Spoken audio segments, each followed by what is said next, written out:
प्रिय भक्तों, आज मैं आपको श्रावण महीने की एक ऐसी पावन कथा सुनाने जा रही हूँ जिसे सुनने मात्र से आपके जीवन में सुख संपत्ति और धन की वर्षा होगी। तो चलिए कथा को प्रारंभ करते हैं। प्रिय भक्तों, यह कोई साधारण कथा नहीं बल्कि श्रावण मास की वह दिव्य गाथा है जिसे अगर आपने प्रेम पूर्वक श्रद्धा से अंत तक सुन लिया तो संभव है इस सावन महादेव की तीसरी आंख आपकी ओर प्रेम से खुल जाए और माता पार्वती की ममता आपकी हर मुराद, हर मनोकामना को पूर्णता का वरदान दे दे।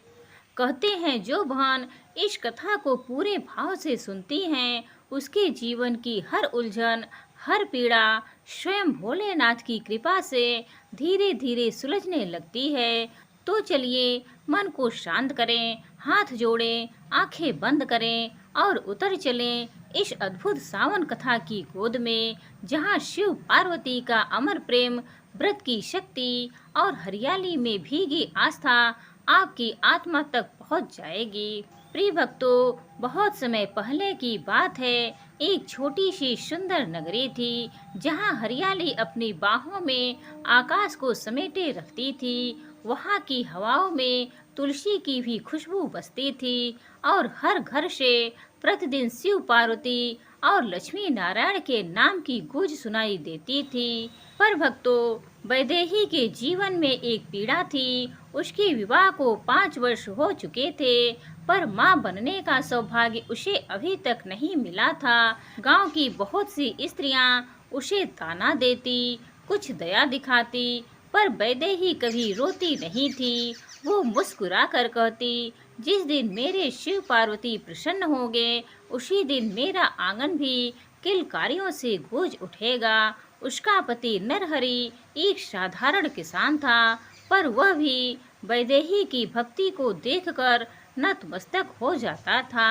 हर सोमवार को वैदेही के साथ शिव मंदिर जाता, बेलपत्र अर्पित करता और बस एक ही प्रार्थना करता, हे भोलेनाथ, मेरी वैदेही की गोद भर दो।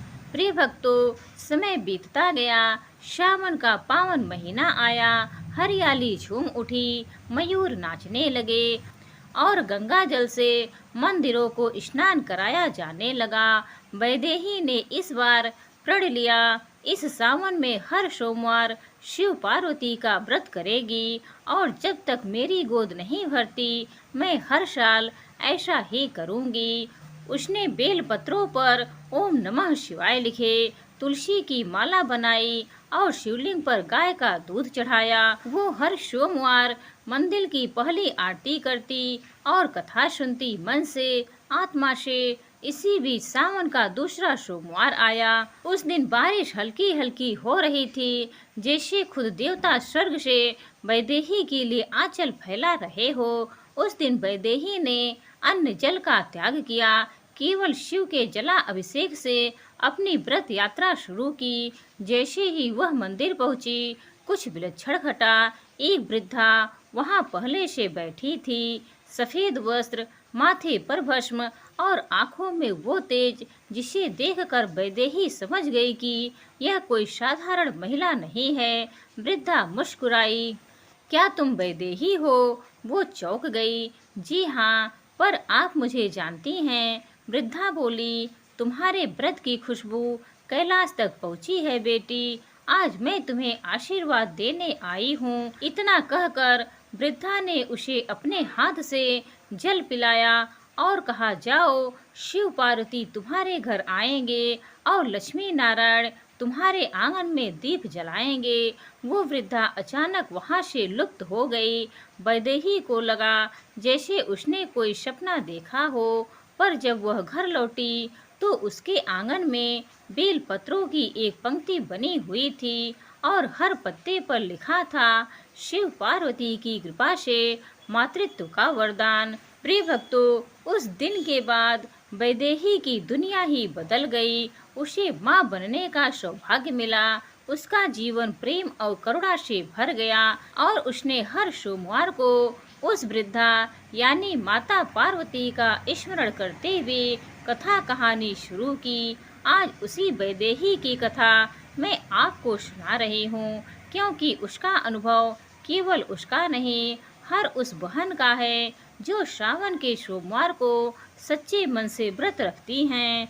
बहनों, जब वैदेही की गोद भर गई और उसने अपने आंगन में उस पहली किलकारी को सुना, उसके नेत्रों से आंसू नहीं, आभार बह निकला। हे भोलेनाथ, हे माँ पार्वती, जिस दिन सबने मेरा विश्वास तोड़ना चाहा, उस दिन आपने मुझे थाम लिया। आज मेरी गोद में सिर्फ बच्चा नहीं, बल्कि आपकी कृपा है। उस दिन वैदेही ने संकल्प लिया, अब जब तक जीवन है मैं हर श्रावण सोमवार को कथा कहूँगी, व्रत रखूँगी और हर उस बहन तक शिव पार्वती की लीला पहुँचाऊँगी जो थक गई है, टूट गई है या अकेली है। धीरे धीरे उसकी कथा इतनी प्रसिद्ध हो गई कि उसके आंगन में हर सोमवार बहनें और वृद्ध माताएं इकट्ठा होने लगी।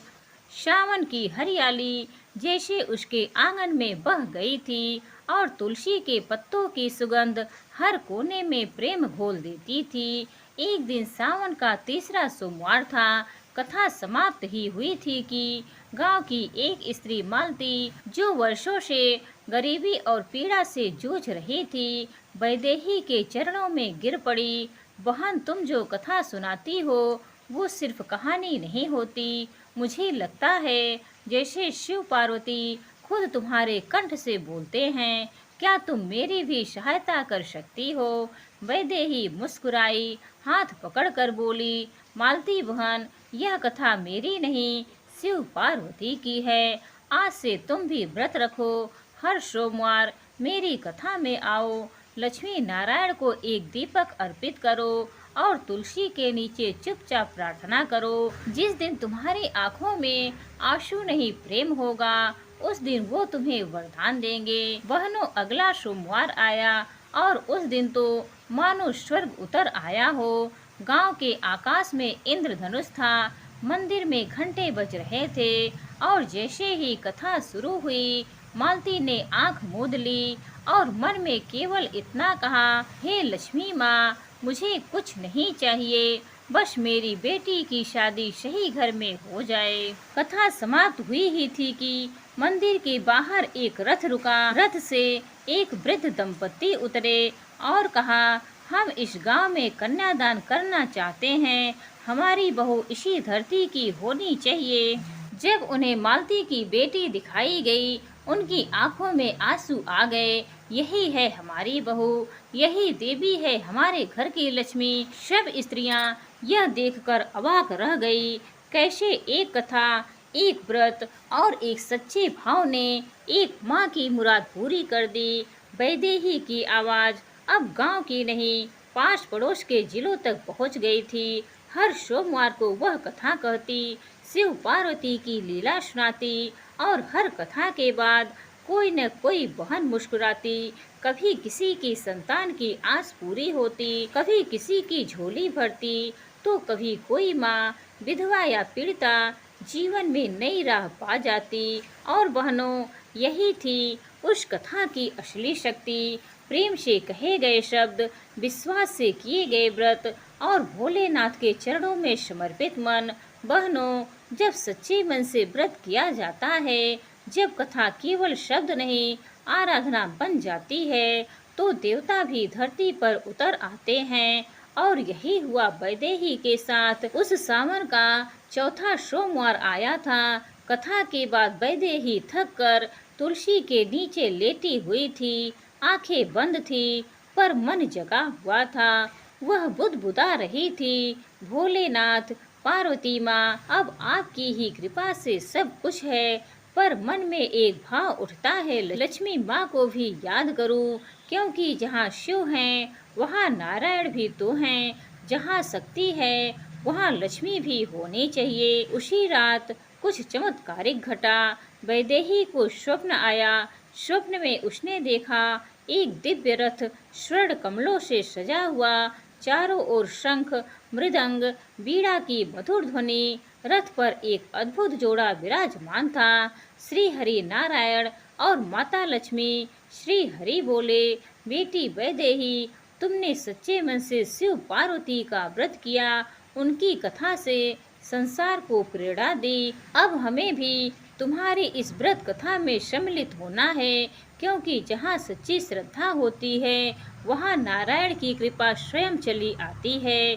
माता लक्ष्मी मुस्कुराई और बोली, तुमने तुलसी को पूजा, दीप जलाया, शिव को जल चढ़ाया, नारायण को प्रणाम किया। अब हम भी तुम्हारे आंगन की रक्षा करेंगे। हर सोमवार हम वहाँ रहेंगे जहाँ तुम्हारी कथा बहेगी। बहनों, जैसे ही वैदेही की नींद खुली, उसका आंगन एक मंद दिव्य सुगंध से भरा हुआ था। तुलसी के पत्ते स्वर्ण रंग में चमक रहे थे और दीपक बिना हवा के भी जल रहा था। उस दिन से वैदेही की कथा बदल गई। अब वह शिव पार्वती की कथा के साथ साथ लक्ष्मी नारायण की लीला भी सुनाने लगी। वो कहती, जैसे शिव संहार है वैसा ही विष्णु पालन है, जैसे माँ पार्वती शक्ति हैं वैसे ही माँ लक्ष्मी समृद्धि हैं। सावन का व्रत केवल तपस्या नहीं, बल्कि हर देवी देवता के गुणों को आत्मसात करने का माध्यम है। जब वैदेही ने हर सोमवार के व्रत में एक नई परंपरा शुरू की, कथा के बाद सभी बहनों को तुलसी का एक पत्ता और बेल पत्र देती और कहती, एक पर शिव को अर्पण करो, दूसरे पर लक्ष्मी नारायण का स्मरण करो, तभी व्रत पूर्ण होगा, तभी घर में प्रेम, संतति और समृद्धि तीनों आएंगे। गांव की हर बहन अब उस कथा का हिस्सा बन चुकी थी। हर सोमवार उसके आंगन में दीपों की माला जलती और कथा के अंतिम शब्द होते, हर हर महादेव, जय लक्ष्मी नारायण। प्रिय भक्तों, भक्ति और कथा जब केवल सीमित न रह जाए बल्कि अपनी खुशबू दूर दूर तक फैलाए, तो समझ लेना कि वह अब ईश्वर का कार्य बन चुकी है। और यही हुआ वैदेही की कथा के साथ। अब उसकी बातें केवल गांव तक सीमित नहीं थी, बल्कि मंदिरों में, तीर्थों में और यहाँ तक कि नगर की राजमहल तक पहुँच चुकी थी। उसी नगर में एक रानी रहती थी, रानी शैलजा, सुंदर विदुषी और धर्म प्रेमी, पर हृदय में एक खालीपन। विवाह को 10 वर्ष हो चुके थे, पर राजमहल में नन्हे केलकारी नहीं गूंजी थी। राजवैद्य, तांत्रिक, पंडित सब प्रयास कर चुके थे। रानी दिन रात व्रत करती, यज्ञ करवाती, पर भीतर से टूट चुकी थी। एक दिन उसकी दासी, जो गांव की ही रहने वाली थी, धीरे से बोली, रानी माँ, एक स्त्री है हमारे गांव में, वैदेही नाम की। वो सावन के सोमवार को जो कथा सुनाती है उसमें कोई अलौकिक शक्ति है। हर वह बहन जो कथा सुनती है उसे वरदान मिलता है। रानी शैलजा की आंखें भर आई, क्या वहां जाकर कथा सुन पाना मेरे लिए संभव है? दासी बोली, यदि आपकी श्रद्धा सच्ची हो तो शिव पार्वती मार्ग बना ही देंगे। अगला सोमवार आया। रानी ने राजमहल के सारे आभूषण त्याग दिए, केवल एक साधारण धोती पहन घूंघट डालकर नगर से पैदल चल पड़ी उस गांव की ओर। वो दिन सावन का 5वां सोमवार था। बादलों की घटा छाई हुई थी, बेल पत्रों की माला मंदिर में झूल रही थी और वैदेही अपने आंगन में कथा कहने बैठी थी। भीड़ में रानी भी बैठी थी, एकदम मौन, शांत, समर्पित।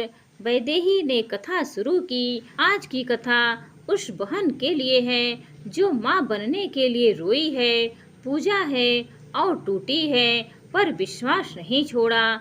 शिव पार्वती और लक्ष्मी नारायण जब स्त्री की पीड़ा देख लेते हैं तो उन्हें देवताओं की कृपा रोक नहीं पाती। रानी की आंखें भर आई, मानो कथा उसी के लिए कही जा रही थी। कथा के बाद वैदेही सभी बहनों को तिलक कर रही थी। रानी चुपचाप खड़ी थी, सिर झुकाए। तभी वैदेही ने उसका हाथ पकड़ लिया। बहन, तुम कौन हो? रानी बोली, मैं कोई विशेष नहीं, बस एक माँ बनने की इच्छा लेकर आई स्त्री हूँ। वैदेही मुस्कुराई, आज से तुम माँ हो, शिव पार्वती की शपथ, इस श्रावण का अंत होने से पहले तुम्हारे जीवन में उजाला होगा। बस हर सोमवार इस तुलसी के पत्ते को अपने हृदय से लगाना और इस बेल पत्र पर अपने मन की इच्छा लिखकर जल में प्रवाहित करना। उस दिन रानी शैलजा उस गांव से लौटते समय स्वयं को रानी नहीं, एक भक्ति में भीगी बहन समझ रही थी। और जैसे ही श्रावण समाप्त हुआ, उसके जीवन में भी नया आरंभ हुआ। रानी माँ बनने वाली थी। नगर में घोषणा हुई। यह केवल एक राज्य की खुशखबरी नहीं, बल्कि भक्तों के लिए यह प्रमाण है कि जहाँ वैदेही जैसी बहनें हो, वहाँ शिव पार्वती और लक्ष्मी नारायण स्वयं निवास करते हैं। अब वैदेही की कथा को नगर के मंदिरों में बुलाया जाने लगा। हर सोमवार कथा होती, दीप जलते, बेलपत्र अर्पित होते और हर कथा के बाद कोई बहन मुस्कुरा कर कहती, अब मेरा भरोसा और गहरा हो गया। बहनों, जब कोई बहन सच्चे मन से शिव पार्वती की आराधना करती है, तो एक समय ऐसा आता है जब वह केवल भक्त नहीं रहती, बल्कि स्वयं देवी का माध्यम बन जाती है। और यही हुआ वैदेही के साथ। अब सावन का अंतिम सोमवार आ चुका था। गांव से लेकर नगर तक सभी स्त्रियां उस दिन वैदेही की कथा को सुनने के लिए उमड़ी थी। उस दिन कथा का वातावरण कुछ अलग ही था। बादलों की रुनझुन, मंद बयार में गूंजती घंटियों की ध्वनि और तुलसी के चारों ओर लगे दीपक जो बिना हवा के भी हिल रहे थे। लगता था जैसे खुद देवी देवता आंगन में पधारने वाले हों। कथा समाप्त होने ही वाली थी। वैदेही ने सभी बहनों से कहा, आज जब आप तुलसी के नीचे दीपक रखें तो मन की एक मुराद ना बोले, केवल माँ पार्वती का नाम ले। और फिर रात को जब वैदेही मंदिर में अकेली बैठी आंखें मूंद कर शिव पार्वती का ध्यान कर रही थी, तभी एक दिव्य प्रकाश उसके सामने फैला। प्रकाश में से स्वयं माँ पार्वती प्रकट हुई। सिर पर चंद्रमा की शीतल छाया, गले में मोतियों की माला और हाथों में अक्षमाला और कमल पुष्प। माँ ने मुस्कुराकर वैदेही से कहा, बेटी, तुमने हमारी कथा को केवल शब्दों में नहीं, बल्कि अपने प्रेम और तपस्या से जीवित किया है। अब तुम्हें एक नई जिम्मेदारी देनी है। वैदेही ने हाथ जोड़ते हुए कहा, माँ, मेरा जीवन ही आपका प्रसाद है। जो भी आज्ञा दे करूँगी। माँ पार्वती ने अपनी अक्षमाला वैदेही के हाथ में रखी और बोली, अब तू केवल कथा न सुनाना, बल्कि हर उस स्त्री को उसका आत्मबल याद दिलाना जो खुद को कमजोर समझती है। हर सोमवार कथा के अंत में एक शक्ति संकल्प बांटना, जिससे हर बहन याद रखे कि वह स्वयं देवी का ही स्वरूप है। माँ की बातें सुनकर वैदेही की आंखों से प्रेम अश्रु बहने लगे। अगले सोमवार से एक नई परंपरा शुरू हुई। अब हर कथा के अंत में वैदेही सभी बहनों को एक एक कमल पत्र देती और कहती, आज से तुम एक शक्ति संकल्प लो। चाहे जैसे भी हालात हो, तुम अपने जीवन को अपने विश्वास और भक्ति से संवारोगी। तुम देवी हो, तुम्हारी गोद में शक्ति है, तुम्हारी बाड़ी में करुणा है और तुम्हारे व्रत में ब्रह्मांड की सबसे पवित्र शक्ति बसती है। यह केवल शब्द नहीं थे, यह उन बहनों की धड़कन बन गई जो कभी अकेली थी, टूटी थी, डरी हुई थी। अब वह हर सोमवार बेलपत्र लेकर मंदिर जाती और कहती, मैं वैदेही की शक्ति कथा की साक्षी हूँ। और इसी बीच लक्ष्मी नारायण ने भी एक बार फिर वैदेही को दर्शन दिए। उन्होंने कहा, बेटी, अब समय है कि तू इस कथा को केवल गांव या नगर में ही नहीं, बल्कि पूरे देश तक पहुंचा दे। हर स्त्री को सिखा कि श्रावण का व्रत केवल फल की कामना नहीं, बल्कि स्वयं को पहचानने का सबसे पवित्र अवसर है। और बहनों, यही वो क्षण था जब वैदेही ने संकल्प लिया, अब यह कथा केवल मेरे कंठ की नहीं बल्कि हर बहन की आवाज बनेगी। मैं कथा कहूंगी जब तक मेरी सांस चलेगी, जब तक श्रावण बहता रहेगा और जब तक एक भी बहन मेरी बातों को प्रेम से सुनेगी। जिस कथा में प्रेम हो, तप हो और पूरी नारी शक्ति की करुणा बह रही हो, उसमें देवी लक्ष्मी कब प्रकट हो जाएं, कोई कह नहीं सकता। और वैदेही की कथा अब कोई साधारण कथा नहीं रह गई थी, वो एक दीप बन चुकी थी जो हर सोमवार बहनों के जीवन को आलोकित कर रही थी। अब वैदेही की कथा सिर्फ गांव नगर की सीमाओं तक नहीं थी, बल्कि दूर दूर के मंदिरों, संतों और साधियों तक उसकी गूंज पहुंच चुकी थी। हर मंदिर में उसके कहे शक्ति संकल्प की प्रतिमाएं बांटी जा रही थी। हर बहन उस संकल्प को अपने तकिए के नीचे रख कर सोती और हर व्रती स्त्री को अब एक आवाज मिल गई थी। वैदेही की कथा में एक दिन सावन का अंतिम सोमवार वैदेही को निमंत्रण मिला। एक प्राचीन देवी मंदिर से वहां की पुजारिन ने कहा, बहन वैदेही, इस बार की अंतिम कथा हमारे मंदिर में होनी चाहिए। मंदिर की सभी देवियां साक्षात तुम्हारी भक्ति को सुनना चाहती हैं। यह मंदिर कोई सामान्य स्थान नहीं था, यह वही स्थान था जहां कभी माता लक्ष्मी ने युगों पहले तप किया था, जहां आज भी श्रावण मास में उनकी पूजा विशेष रूप से होती है। वैदेही वहां पहुंची। आकाश में हल्की बूंदें, वातावरण में कमल की भी सुगंध और मंदिर में घंटियों की ध्वनि मानो किसी स्वर्ग एक सभा का संकेत दे रही थी। वैदेही ने कथा शुरू की। उस दिन की कथा उसके अपने जीवन की नहीं थी, बल्कि हर उस बहन की थी जो किसी आशा, प्रेम और विश्वास के सहारे श्रावण का व्रत करती है। वो बोली, जब कोई स्त्री व्रत करती है वह केवल एक संतान की आशा नहीं रखती, वह अपने भीतर की देवी को जगा रही होती है। जब वह बेल पत्र चढ़ाती है वह अपने हर दुख को शिव को सौंप देती है, और जब वे तुलसी के आगे दीप जलाती है वह लक्ष्मी माँ को बुला रही होती है, माँ मेरे घर में भी उजाला कर दो। और तभी जब वैदेही कथा में माता लक्ष्मी के गुणों का वर्णन कर रही थी, मंदिर के मध्य दीपमाला अचानक तेज जलने लगी।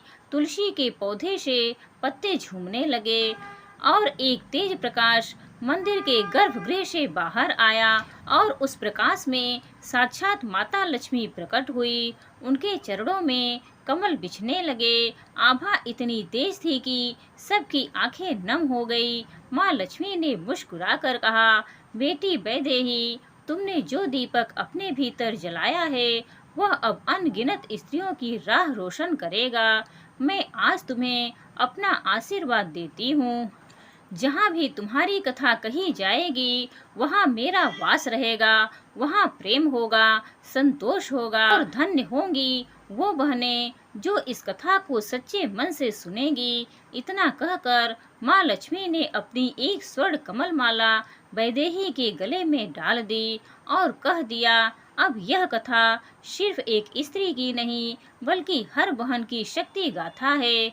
हर श्रावण सोमवार को इसे घर घर तक पहुंचाओ और याद दिलाओ सबको कि एक महिला केवल गृहिणी नहीं, केवल भक्त नहीं, बल्कि स्वयं देवी का जीवित रूप है। जैसे ही माँ लक्ष्मी अदृश्य हुई, मंदिर में मौजूद हर बहन ने देखा उनके हाथ में एक एक कमल की पंखुड़ी थी, जिस पर सुनहरे अक्षरों में लिखा था, शक्ति तुम्हारे भीतर है, उसे पहचानो। माँ लक्ष्मी तुम्हारे घर की चौखट पर खड़ी है, दरवाजा खोलो और भोलेनाथ हर व्रत की गवाही दे रहे हैं, बस श्रद्धा रखो। उस दिन के बाद वैदेही की कथा का नाम ही बदल गया। अब सबने कहना शुरू किया, यह कथा नहीं, माँ लक्ष्मी और पार्वती की कृपा का प्रकाश पथ है, जहाँ हर बहन खुद को फिर से जानती है, फिर से प्रेम करना सीखती है और अपने ही जीवन में चमत्कार घटते देखती है। प्रिय भक्तों, उस घने जंगल के भीतर श्रावण की फुहारें धीरे धीरे पड़ रही थी। छोटी पार्वती की आंखों में प्रेम की नमी थी, परंतु मन में शिव को पाने की आग थी। प्रतिदिन बेल पत्रों से बनी एक छोटी सी थाली में वह जल पुष्प और मिट्टी से बनाए गए छोटे से शिवलिंग को अर्पित करती। हाथ जोड़कर वह कहती, हे महादेव, जब सारी सृष्टि आपकी है तो क्या आपकी एक झलक पाना भी मेरे भाग्य में नहीं? आप तो कृपालु हैं, मेरे प्रेम की परीक्षा को और ना खींचिए। उस दिन सावन का दूसरा सोमवार था। सारा जंगल हरियाली में नहा चुका था। वृक्षों पर मोर नाच रहे थे। नदी के किनारे पर बैठी पार्वती माँ के नेत्र बंद थे। वह शिव मंत्रों का जाप कर रही थी। ओम नमः शिवाय, ओम नमः शिवाय। उनकी आवाज इतनी मधुर, इतनी प्रेममयी हो गई थी कि पेड़ों के पत्ते भी उस जग में झूमने लगे, फूल झड़ने लगे और वातावरण में एक अलौकिक सुगंध फैल गई। तभी दूर कैलाश पर्वत से ध्यान मग्न शिव के नेत्रों से एक ज्योति प्रस्फुटित हुई, जैसे किसी ने प्रेम का दीपक जलाकर उन्हें स्मरण किया हो। उन्होंने धीरे से नेत्र खोले और त्रिकालदर्शी शिव को उस बालिका की तपस्या की सच्चाई और प्रेम स्पष्ट दिखाई देने लगा। शिव मुस्कुराए, उनकी आंखों में करुणा थी, वात्सल्य था और एक अद्भुत आकर्षण था उस छोटी बालिका के लिए जो इस धरा पर माँ सती के ही रूप में पुनः जन्मी थी। और इसी क्षण कुछ चमत्कार हुआ। उस घने जंगल में बिजली सी कौंधी और एक वृद्ध ब्राह्मण उस बालिका के सामने प्रकट हुए। उनके हाथ में कमंडल था, माथे पर चंदन का टीका और कमर में एक पीत वस्त्र बंधा था।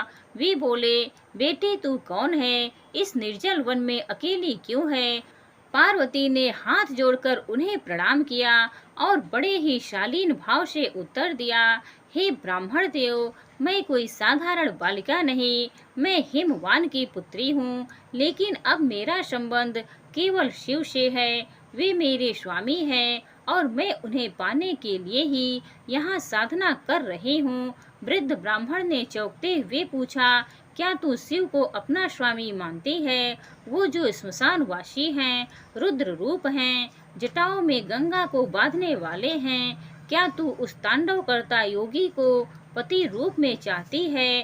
पार्वती माँ ने मुस्कुराते हुए सिर झुका लिया और कहा, हाँ वही मेरे हैं और मैं उन्हीं की हूँ। ब्राह्मण उन्हें समझाने लगे, रोकने लगे, डराने लगे, परंतु पार्वती माँ की आंखों में ना भय था, ना संदेह, बल्कि उनमें प्रेम की लौ थी जो शिव तक पहुँच चुकी थी।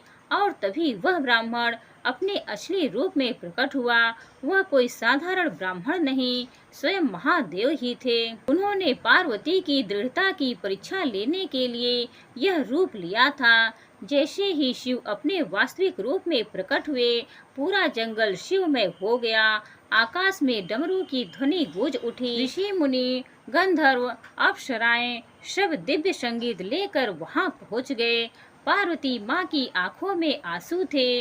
वर्षों की तपस्या का फल आज मिल गया था। शिव ने अपने त्रिशूल को भूमि में स्थापित किया और बोले, पार्वती, तुम्हारा प्रेम, तप और समर्पण साक्षात भक्ति का प्रमाण है। आज से तुम मेरी अर्धांगिनी नहीं, मेरी आत्मा हो। शिव और पार्वती का वह मिलन सावन के दूसरे सोमवार को ही हुआ था और तभी से यह दिन शिव पार्वती के प्रेम को समर्पित बन गया। यही था वह अमर व्रत कथा जो हर सोमवार, हर सावन और हर श्रद्धा के क्षण में आपके जीवन को शिव पार्वती के प्रेम से भरती रहेगी। हर व्रत, हर प्रार्थना अब और भी फलदायी हो जाए, क्योंकि आपने इस कथा को केवल सुना नहीं बल्कि मन प्राण से अनुभव किया। प्रिय भक्तों, उम्मीद है आज की यह कहानी आप सभी को पसंद आई होगी। हर हर महादेव।